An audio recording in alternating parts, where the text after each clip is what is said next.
My grandmother likes Trump. I mean, she has autographed pictures of Trump on her wall, and guess what? Oh, that's so sweet. Damn, that makes me happy. Thank you. But you know what, Joe? I always say, and people call me a, whatever they call me. Roseanne's a racist. That just proves it right there. Howdy. Why, Russ here. Is it filming? Yeah. Okay. Are you sure? Yeah. And Chris. We just watched the Roseanne interview on Joe Rogan's podcast. They were discussing the whole backlash that Roseanne has received from her tweet concerning... What was her name? I mean, Jarrett was so Valerie. bad. Valerie Jarrett. You know, everybody is kind of mad at her right now because of that tweet. Muslim Brotherhood and the Planet of the Apes had a baby equal VJ. So, like, when you watch a lot of the cable newses and stuff, they don't tell you the whole situation.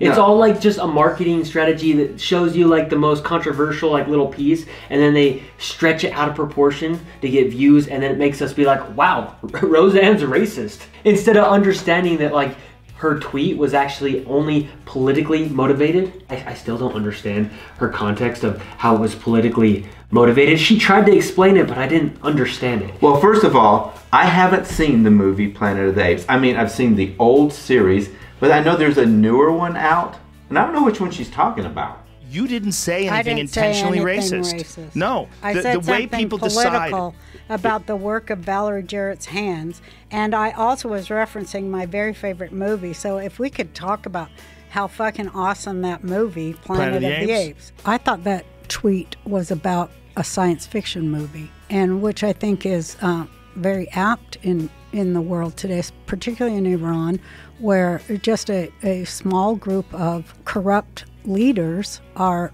oppressing the citizens. And I think there's a lot of references in that movie that go along with what's happening in Iran. It was certainly not somebody's looks. The thing is, a lot of people put pictures of that woman right next to the lady. Well, I didn't put no picture. I understand. I said the picture was put up after my tweet. I understand. And I didn't have nothing to do with that picture. I didn't say she looked like anything. Seriously, I'm not that fucking shallow. I certainly wouldn't be at the height of my power and my fame being on there going, somebody looks like a monkey. Excuse me, I'm not an idiot, okay? I'm a well-read and intelligent woman, and, you know, I apologize that they were wrong and they misheard it. Apparently Valerie did something in Iran. I don't know. And that's why she was doing it, because she was referring to something in Iran, and I was like, okay, I don't understand this context. And even Joe Rogan was like, I don't quite understand it. So it just goes to show that, like, I don't agree with everything Roseanne says. I don't, and I don't agree with everything you say, I'll tell you that. And you're my, like, number one. You don't agree with absolutely 100% of everything I say. Fuck no. I'm offended. I just don't. And you know you don't agree with everything I said. I'm offended. I'm highly offended. If you had a show, I'd cancel it. Roseanne says that it was not racially motivated, it was actually politically motivated. And if you believe her, I mean, it's up to you guys. Go watch the Joe Rogan interview. Yeah, it's a good interview. It's a great interview. It explains a lot.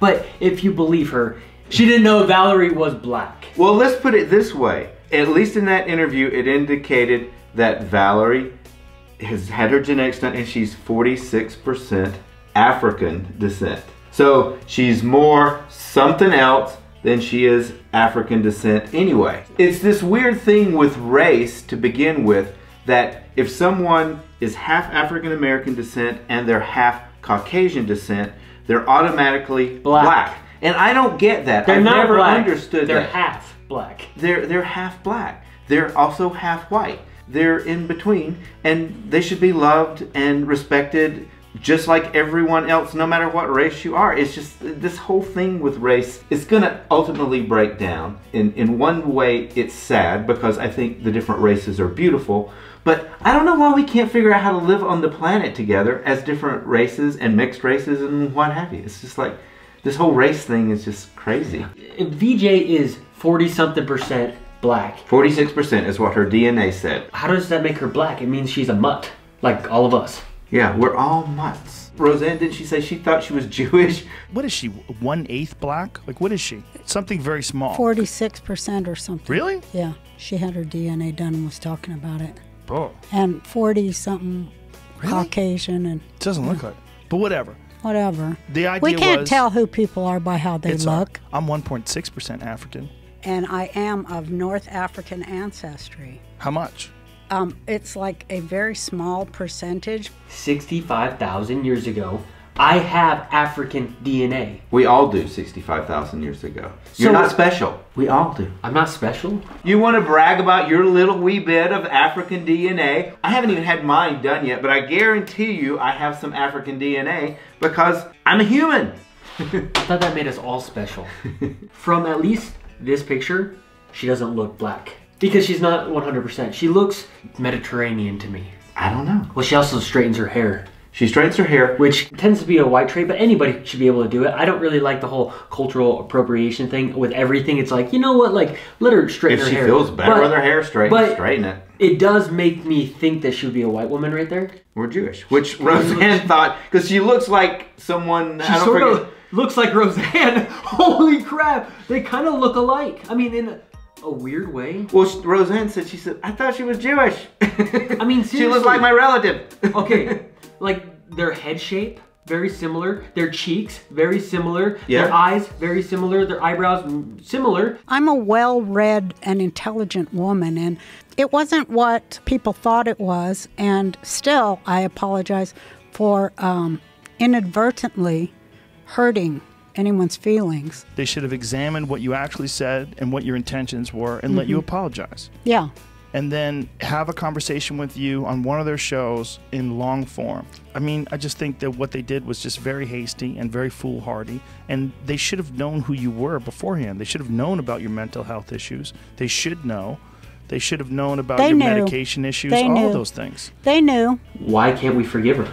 Why are we not supposed to forgive her? I mean, I thought that was what the good book says, is you're supposed to forgive if you want to be forgiven. Well, and she says she loves everybody. That's one of my favorite parts of the Joe Rogan podcast, is that she clarifies, like, I like everybody. It doesn't matter what you look like. Hey, I love everybody. I believe in one law for all people, and you're not a racist by any stretch of the imagination. No, I love all people. And I'm happy you're doing stand-up again, because like I said, I think you're one of the best ever. Oh, that's so sweet. Damn, that makes me happy. Thank you. If everybody would just hear her out and see her heart, they'd find out that she has a great heart. She just is a little bit crazy because she had a brain injury when she was 15, where she got in like a car accident, or a car hit her actually, and like the emblem from the freaking car impelled her head and like scrambled her brain, dude. And then she had to go to a mental institution with some crazy freaking people. And then people who have brain injuries, they literally change.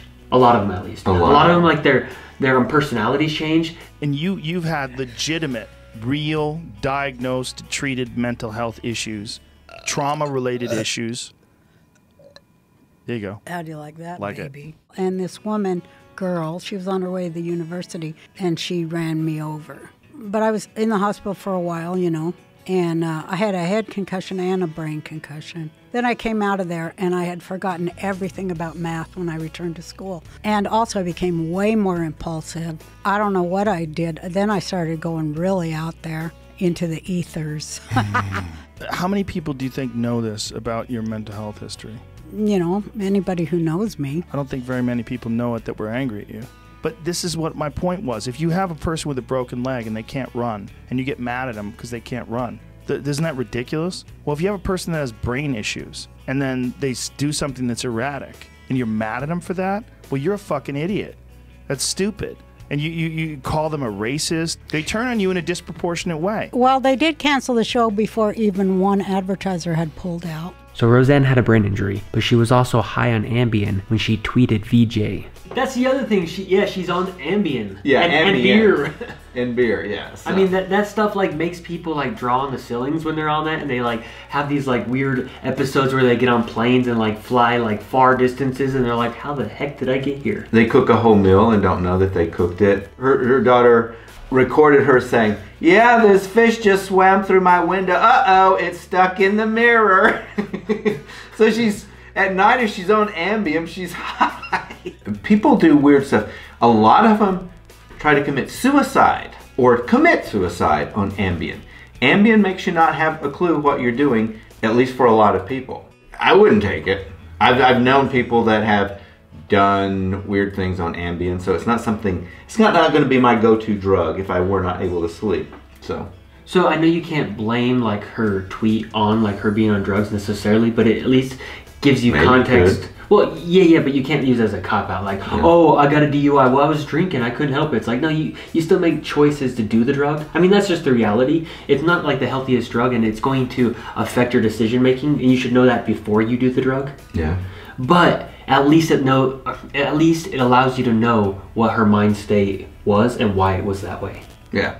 But the big thing that we were going to say is, like, why is it that society has had such a big backlash with her tweet when so many other celebrities and people have tweeted things that are as bad or worse, and they're forgiven? After a while, like, they might have backlash, but they don't like lose everything. Yeah. And she's supposed to lose everything. She has to like lose her show. Everyone's like turning their back on her. And the thing is, like, look at Blake Shelton. He's still on The Voice. He's literally said racist things and homophobic things in the past. Yes, it was in the past, and I forgive him if he doesn't mean it anymore. Like, you gotta forgive people. Twitter, like, can you imagine like if you posted every thought you've ever had on Twitter? And you've been a scary planet. If you were in a relationship and they made you mad and you like vented on Twitter, oh my gosh. But still, it's not like always the same treatment to everybody. Like Eminem, he still is allowed to be big, and he said F God. Stephen Colbert had a tweet that was considered by some as racist, and he got to stay on TV. I'm just saying, like, a lot of people can do it, and they might have a little bit of backlash, but it doesn't affect them. It seems like people don't, like, they don't go after them as much. Roseanne really, like, everyone just, like, completely turned their back, and her network even turned their back on. Like, there was no forgiveness for her. No, they canceled the show, and none of the advertisers had even pulled out. You know, if advertisers had started pulling out of support for the show, maybe there would have seemed to be some sort of, like, at least financial reason to do that. But I don't know what their reasoning was. I think they should have given her a chance to explain, like Joe Rogan gave her a chance to explain. I mean, it was enlightening. I didn't know so much about Roseanne Barr. I knew that she was quite often a vulgar lady. I remember, like, you know, the first whole series and seeing some of her stand-up comedy. She's out there, and she says she's out there, and she goes crazy. Or not that she goes crazy, she says, I am crazy. And she basically makes it clear that she should not have Twitter. Like when she's like on Ambien or anything, she should not be doing Twitter. Tweet. And I think a lot of people should stop tweeting. I freaking hate Twitter. That's why I hardly ever post. I hate Twitter. I really do. You can hardly say anything anyway, and whatever you do say, unless it's so basic, it could be misconstrued. I mean, if you posted like, I just had hamburgers for lunch. Yay! They were very good. Maybe no one could construe that to be something weird. But yeah, it's kind of like a no platform for me. Okay. I don't have time for it. She has a freaking macadamia nut farm on the big island of Hawaii. And I want to go see it. Because we love macadamia nuts. Like, I really thought she was just funny. And she agrees with a lot of what I say. Or I agree with her, I should say. Yeah. Yeah, I probably agree with more of what she says than not. I woke up this morning and I checked my phone and I was like, Chris, Roseanne died of a opiate overdose. You know, like, no! It's like, I thought, that's crazy. All this controversy and she overdoses and we lose another great comedian. When I kept on reading and I saw, oh, she died on the show, on the reboot, The Connors. Which I'm so glad that's the only way she died. Yeah, I mean, how many other like celebrities have died, you know, from taking too much or whatever they're taking. It's a little weird that ABC, the TV show, would play with such a crazy issue. For a lot of people, drugs are a big issue, and they're offended with what her tweet was, but literally, the show literally just freaked me the F out. Yeah. Because she has the same name. Yeah, it makes me like ABC even less. Well, like literally, she has the same name. Roseanne. Yeah. So when I read the title, we thought she was really dead. I thought she was really dead. I was like, holy crap. I think she had negotiated that, you know, she would be removed so that they didn't cancel the whole show like it was initially going to be done, because she didn't want all these other, I think, was it 200, 400 people to lose their job for her actions. So she took a big cut. I think she's like given up all of her rights to the show and everything. So I think that's a big step for her and just shows you really how good of a person she is. She didn't even at that point make this about herself. She made it about everyone else and hopefully whatever is better for them. Being able to keep a job, put food on the table, keep your roof over your head. So it makes me respect her even more. I mean, I think she's given up so much more than anyone else has to give up when they mistweet. Apparently the spin-off, The Conners, is not doing as well. The Conners premiere slips 35% from Roseanne Return in early ratings. That is a 1-to-1 comparison of series premieres. The Roseanne Return and season premiere brought in a Nielsen score of 11.6, and the Conners premiere last night brought in a 7.5. But if you end up comparing the season and series premiere of The Conners to the last episode of Roseanne, it actually went up. Reportedly, The Conners doing 3% better. But still, even with that said, this could be horrible for The Conners. Because going into last night's premiere, it's not crazy to think that there were people checking it out to see what they would do. You know, how would they write off and or kill the Roseanne character, and then they want to have nothing to do with the series. And so that's why we're gonna have to wait to see who shows up to watch episode 2 and episode 3. Well, what was really interesting is her talking about like the new season of Roseanne, how it was kind of like to show that a Republican should talk to a Democrat, because like in the same household she was like for Trump. Mm-hmm. And everybody else in the family was for Hillary. Mm-hmm. And like how you can still make that relationship work, which is so important. Like my grandmother likes Trump. I mean, she has autographed pictures of Trump on her wall. And guess what? I love my grandma. Yeah. And my grandma's a very intelligent woman. Yeah. She just voted for Trump for her own reasons. Just like you can vote for whoever you want for your own reasons. And that's part of one of the messages I really liked about Roseanne. She was kind of talking about like how we need to communicate. Mm-hmm. Like people are not going to always be exactly like you. Well, if I disowned everyone in my family that voted for Trump, I would basically have no one left. You'd be orphaned. I would orphan my own ass. Not only that, the people in your family that like Trump are good people. Yeah. I don't agree with their reasoning. I have to play devil's advocate. What? We also have friends that like Hillary. Yeah. A lot. And, you know, let's say we had to turn our back on Hillary supporters. It'd be tough. It'd be tough. Or Bernie Sanders supporters. Yeah, although we wouldn't do that. We wouldn't do that, no. If someone is so triggered by who someone votes for, and they have to like unfollow them or not be their friends, it's not the kind of person that you want to be friends with anyways. Yeah. We have to like be a little bit more tolerant to people that are different. And our country is too divided. So I haven't watched her show, but apparently her show was kind of about like mixing Republicans and Democrats. Yeah, so we should now watch episodes if there's a way to do that, since we've neither one seen any of those episodes. A good lesson in that people can take one thing that someone says or one thing that someone does and cut them off or what have you, and that just doesn't make sense to me. Mm-mm. One action is not what a person is. You've got to look at the whole person, context, history of that person's actions. Mental disorders as well? Yeah, it's stupid that ABC canceled a #1 show. She should be forgiven. Yeah. It's actually one of the biggest things that I've been wanting to do with this channel is to start pushing acceptance for everybody. Literally. Just like we accept the trans community, we also accept a Republican. We also accept a Democrat. With a good personality, we'll give you hospitality. We get no anxiety from faith variety. I mean, he's quoting his lyrics. It's true though. Like literally, people can have good hearts, and we need to like literally communicate, have conversations. I think that's part of what's breaking down in society is we don't have interviews like Joe Rogan's doing where people actually sit and talk and have a lengthy discussion with each other. People are on their phones just watching stuff or just tweeting stuff, little bits and pieces, and now our minds are kind of, if you watch TV a lot, we're being socialized into sound bites. Something that's this long. If it's longer than this long, no one gets to even hear it. You know the game of telephone?